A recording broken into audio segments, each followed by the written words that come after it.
Hi darlings, and welcome back to Pass or Smash, new makeup edition. So, here on Pass or Smash, we talk about new makeup releases, primarily indie brand launches, and we decide if we want to pass, as in play bitch, or smash, add to cart. So, it's kind of a slow week. Yay. We've had so much to talk about for so long, it's just kind of nice to relax. So, let us grab a beverage. I have a glass of Pinot Noir, and let's get into the new makeup. So it's only 4 items this week, but that's okay.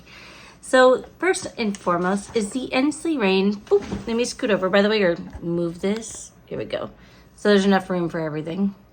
So first off is the, oh my God, my plant, by the way, looks awful. I need to repot them. That's kind of where we're at in the year. Okay. Clearly, I'm so prepared today. First and foremost is the Ensley Rain Cold Moon palette. Now, this wraps up a series that I did not realize they were doing. I can't be the only one. So they've been doing like this moon series, and it was Flower Moon, Blood Moon, Harvest Moon, and now Cold Moon.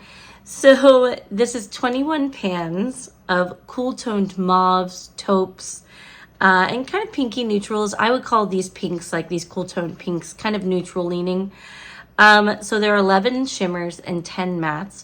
And immediately when I look at this palette, firstly, this palette, there's controversy around this palette right now, because there's a lot of the community that is really mad that Ensley Rain uses AI generated artwork. And it's a whole conversation going on right now. And it has been for a while, about what are the limits of AI, what are the applications, and what are people willing to put up with it in the beauty space. So I'm not an expert. I don't have the answers for you. Decide what you want for yourselves. The artwork does not bother me, but it does make me wonder if you're using a computer to generate the images for the artwork. If you're using a computer to generate those images, who owns the rights to the image? Is it you who just typed in search words? Or is it the software writers, like the engineers who wrote the software, the company that owns that software? Does the software company own the rights to the image? And if they own the rights to the image, are you legally allowed to use it for branding and marketing purposes without paying loyalties to that software company? So I don't have the answers for you. Those are just questions that immediately came to my mind. And I am sure that there is a Reddit forum out there for this. I'm sure somebody else who is better versed has the information. As it stands, I don't mind this artwork, and I understand the cost-saving implications for a small brand in doing this. However, small communities typically support artists. So do you want to alienate a subsection of your community by choosing to use computer-generated software? I don't know. It's not my business, not my decision. But I do think it's a beautiful, I like the cover art. I know a lot of people hate it, but I actually think it's pretty. A little busy maybe, but pretty. And that's mainly because I like mushrooms and foresty, witchy, fairy type shit. So it just kind of appeals to my sense of that. The color story, however, I don't know if it's for me or not. It kind of reminds me of the Bella Beauté Bar Smoky Glam. So if you like, here's a picture of that one. And then here's the new Ensley Rain one. And if you eliminate the warmer shades from the Smoky Glam palette, I definitely see a lot of overlap. So if you have the Smoky Glam palette already, do you need this one? No, probably not. I would almost rather have the Smoky Glam, and I'm affiliated with Ensley Rain, but I would almost rather have the Smoky Glam. Now, if the opportunity presented itself, like maybe I had product credit or whatever, I would pick up this palette just to try it. I'm curious how these neutral mattes compare to their other formulas, but honestly, I'd rather have I don't know, maybe one of the other ones. But anyway, I think for now, this is going to be a pass. So I would almost rather have the Bella Beauté Bar one just because it has warm and cool tones, and I typically gravitate more towards warm tones. But I do think it's pretty, and the swatches that I've seen of the shimmers in this palette look phenomenal. Now, Ensley Rain is known for their shimmers. That's kind of like their shtick, kind of their thing. But, you know, whatever. Now, I think this is a smart color story for them because it is more neutral and because it does lean more into those cool tones. I almost think these tones would be really pretty for bridal looks. And I know that's like kind of narrow-sided, but I do think that these would be good for more cool, like for wedding looks. Now, that said, for me, this is going to be a pass, okay? But I want to show you guys something because I finally got my Lands of Enchantment palette in, and I want to show you how pretty it is. So, like, oh gosh, it's on my desk right here because I haven't filmed with it or anything yet. I literally just got it in. I've been waiting. It feels like a really long time, but so look how pretty it is. Now, the Moon series is ending, but look, it's just so pretty. It's real pretty. Really pretty. So, you know, it's funny, like in person, I can see how these two are kind of similar. These two are kind of similar, but overwhelmingly, it is real pretty. I can't wait to put it on my eyes. So, anyway, I just wanted to show you it because I got it in and it's sitting in front of me. So, I don't know. I'm curious to see what direction they're going to go in now. Like, I love that they do a fantasy series, but I know that a lot of people are getting tired of seeing fairies on their palettes, and it doesn't bother me. Like, I love that kind of stuff, but if it's not your thing, then I can see where it would get old. But yeah, we'll see what they do moving forward. For me, it's pass. Okay, so Elf, busy little bee that Elf is. Elf is always doing something, and Elf has just looked at the beauty community and said, nah, fuck you.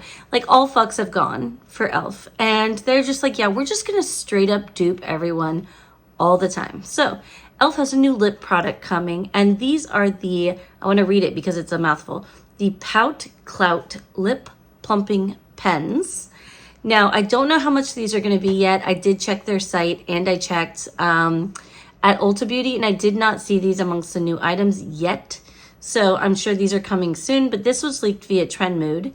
So it's an all-in-one gloss, balm, and plumper. And these are like a straight up dupe for both the Tarte, is it the Juicy Lip?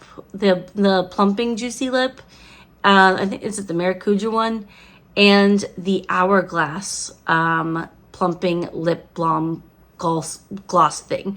All of these, frankly, remind me of the Clinique. Was it Black Cherry? Is it Black Cherry? Y'all know exactly the one I'm talking about. The one in the tube where it's like glossy and a hint of color. Like, it's all just giving me Clinique vibes.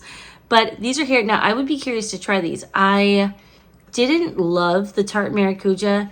It's funny, I liked it at first, but the more I used it, the less I liked it. So I'd be curious to see what these feel like on the lips.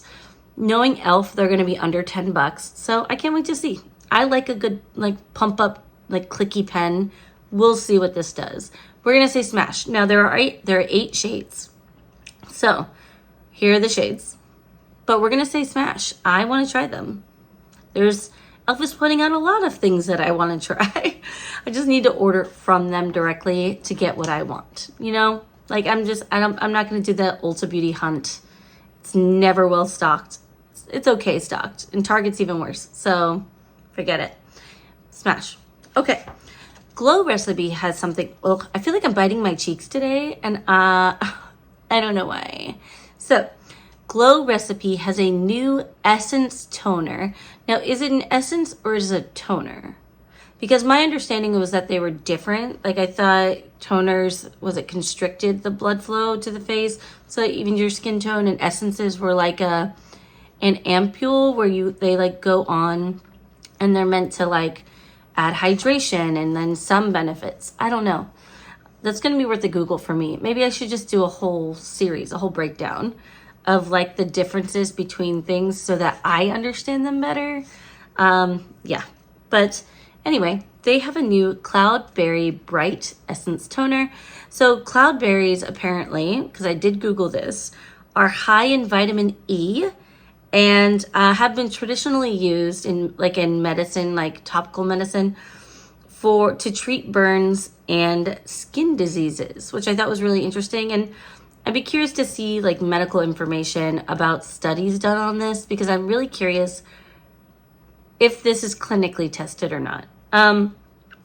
Now this formula claims to brighten and even skin tone while reducing hyperpigmentation and softening dull dehydrated skin. So that makes sense to me because it is high in vitamin E. And then this is also formulated with coenzyme Q10, glycerin, and rice water. And glycerin is just like a nice humectant and locks in like all that moisture. So I'd be curious. Now this is $38. There are some other ones that I'm going to use first, but then I will definitely try this. It's just going to be a few months. I have a bitter green essence that I'm using now, and I got the CosRx snail mucin one that is going to be next in my lineup because I don't like to have too many going at one time. But we're going to say smash. Love this. I think it's great, and I can't wait to try it. I know Alpyn Beauty, Alpyn, they've had Cloudberry skincare products for like the last several years. So it's interesting to see it appear more and more in skincare, especially in like more mainstream brands like Glow Recipes. So cool to see. Okay, so Juvia's Place has a new liquid multi-chrome type eyeshadow.